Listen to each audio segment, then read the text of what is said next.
$240 a year just to rent a chatbot.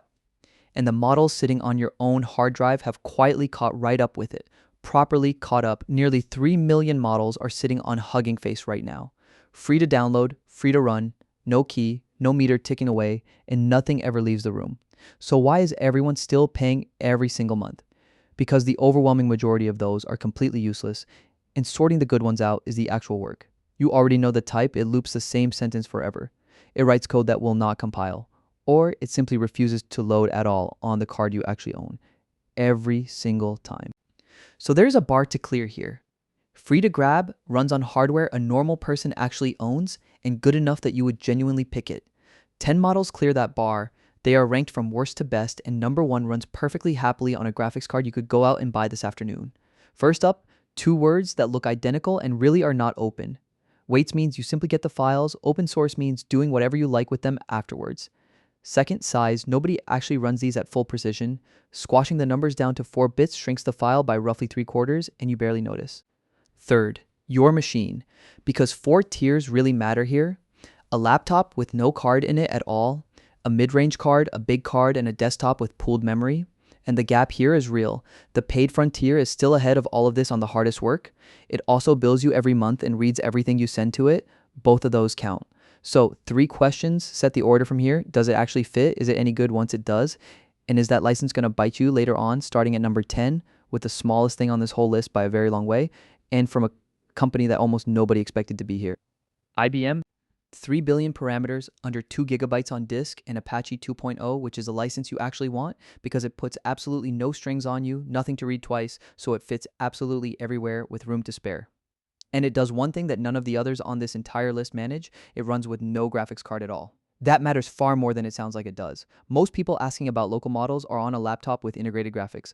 And for them, most of these lists stop right here. Not this one though. It scores 82 on instruction following against 88 from a model 16 times bigger than it is for summarizing and extraction. That is plenty, more than plenty. In fact, ask it to reason its way through something genuinely hard though, and it falls straight over. Know what you're hiring it for. Number 9 goes to Microsoft and to the model that made an awful lot of people rethink what a small one is actually capable of. 5.4, 14 billion parameters, 9 gigabytes on disk, and an MIT license, which is about as permissive as software licensing ever really gets for anybody. Too fat for 8 gigabytes, but perfectly comfortable from 16 upward. So a mid-range gaming card will handle this one without breaking any kind of sweat. What makes this one interesting is what it was actually fed almost entirely synthetic reasoning problems built on purpose for it, rather than a giant scrape of the open internet. On competition level maths, it hits 80.4, Llama 3.3, carrying 5 times the parameters, manages 66. That is not a small gap by anybody's measure. The trade-off is general knowledge. Ask it about the world rather than about maths, and it thins out very fast indeed. Number 8 is not the best model on this list, and it is still the one that most people should probably go and try first. Meta's Llama 3.3, 70 billion parameters, about 42 gigabytes at 4 bits, and a license that Meta wrote for itself rather than an actual open source one off the shelf, which puts it well out of reach for most machines. You want a big pool of memory, and in practice that now means a Mac with a serious amount of it inside it already. The reason it is on this list is boring, and it is important. Every runtime ships it on day 1. Every tutorial assumes it. Every odd little tool you find already supports it too. And it does still hold up. 86 on MLLU, which is clearly ahead of the 24 billion class, so this is not nostalgia keeping it on the list. The catch here is age. Smaller models released since have beaten it on plenty of things for a fraction of the memory. Number 7 is that exact same model, taken completely apart and then rebuilt by the people who actually make the graphics cards. NVIDIA, 49 billion parameters, 30 gigabytes on disk under NVIDIA's own open model license, and it did not start life anywhere near that size at all. 30 gigabytes is an awkward number. It sails straight past a 24 gigabyte card, so this one really wants workstation memory before it runs properly.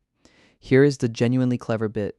They took the 70 billion version and hunted for pieces they could cut out without hurting it. 30% gone and the accuracy held, a remarkable trade. Really. On this year's AIME, it scores 82.7. Well clear of a 30 billion model, which is exactly what all of that surgery actually bought them. It is a narrow pick though. Wonderful if that card is already sitting in your machine, and fairly pointless if it is not. Nobody buys a card just for it. So that is the bottom 4 placed. Everything from here fits hardware that a lot more people actually own, and the quality starts climbing very sharply indeed. And the top four are a real step up. Number 6 is French. It is Apache licensed, and it is a sweet spot for a 24 GB card.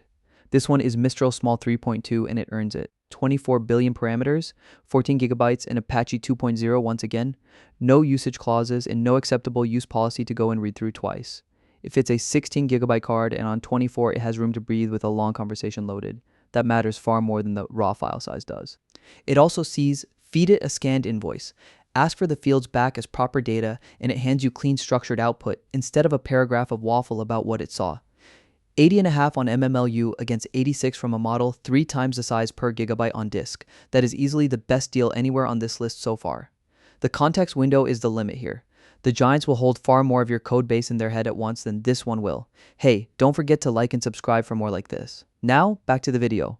Number 5 surprised an awful lot of people because OpenAI actually released it, weights and all, under Apache 2.0. This is GPT-OS20B. 21 billion parameters on paper, but only 3.6 billion of them fire per token, and its chips already squashed down to fit 16 gigabytes.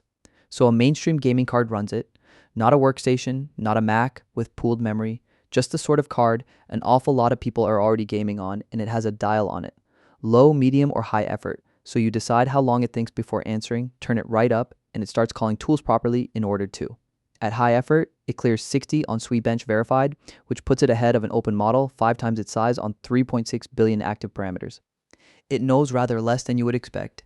It is built to look things up rather than to remember them. So give it tools.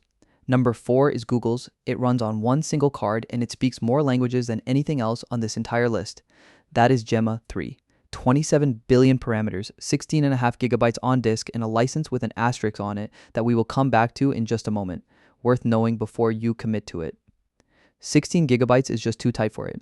24 is where this one belongs, and Google designed it that way quite deliberately for exactly one card. Over 140 languages done properly, not as an afterthought bolted on at the end. It reads images too. If your work is not in English, this is where you start. Nothing else here comes close. On the LMM Arena leaderboard, it sits at 1338, ahead of a model carrying 25 times the parameters.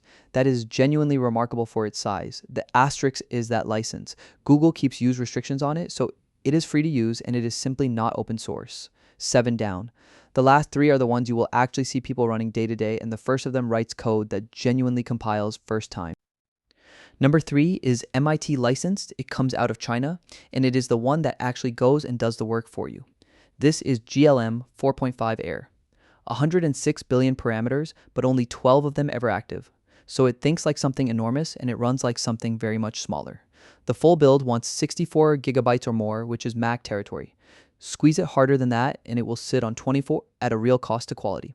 This is the one to point at an actual repository. It reads the tree, writes the diff, runs the tests, and then goes back in when they fail without being nudged along at all. On tool calling, it scores 76.4, which is ahead of models tuned specifically for agents, and MIT means the thing is genuinely yours to keep, no terms to worry about. It is enormous though. On consumer hardware, it crawls along, and waiting on tokens gets old rather faster than you would think. Number 2 is the release that rearranged the entire field overnight, and the weights for it went straight up under MIT. That is DeepSeek R1, 671 billion parameters, 400 gigabytes, even when squashed down to 4 bits. Nothing that you own is going to hold that, not remotely close to it. Which is rather the point of putting it here. It fits nothing at all on that row. What people actually run at home are the distilled versions, and those fit everywhere, and those are genuinely useful. The trick is that only 37 billion of those parameters ever fire for a given token, a 20th of the file doing the work chosen fresh every single time it runs. That is how it stays cheap. On AIME, it hit 79.8, edging out the closed frontier model that everybody was paying good money for at the time, published under MIT as well. Be very clear about one thing though, because it trips people up constantly. The distill sitting on your machine is not that model at all. It is a much smaller one taught to imitate it, which leaves us with exactly one free, permissive, genuinely good at the job, and it will happily run on a graphics card you can go out and buy this afternoon. Number 1 is Alibaba's. It is Apache 2.0, and it is the one to go and download tonight. Quen 3, 30 billion A3B. Here is exactly why. 30 billion sat on disk, 3.3 billion of them active, and Apache 2.0 over the top. That combination is exactly why this one wins the whole thing. At 4 bits, it wants 24 gigabytes. Drop down to a slightly smaller build, and it will happily sit on 16, which most gaming cards have got now. Either way, tonight works. Because only a small fraction is awake per token, it generates far faster than a dense model of the same size on disk. Same memory sat there, far less waiting around for it. And it is not only fast. On this year's AIME, it scores 61 against 24 for a model in its own family carrying 8 times the parameters. It is still behind the frontier on the very hardest problems for absolutely everything else. It is genuinely hard to argue with, and you pay nothing for it. So pick by what you have actually got, no card. Then Granite. 16 gigabytes GPT OS 24 Qwen 3. Plenty of memory, then GLM. Go and grab one of them tonight, then actually use it for a week on real work. That is the only way you ever find out.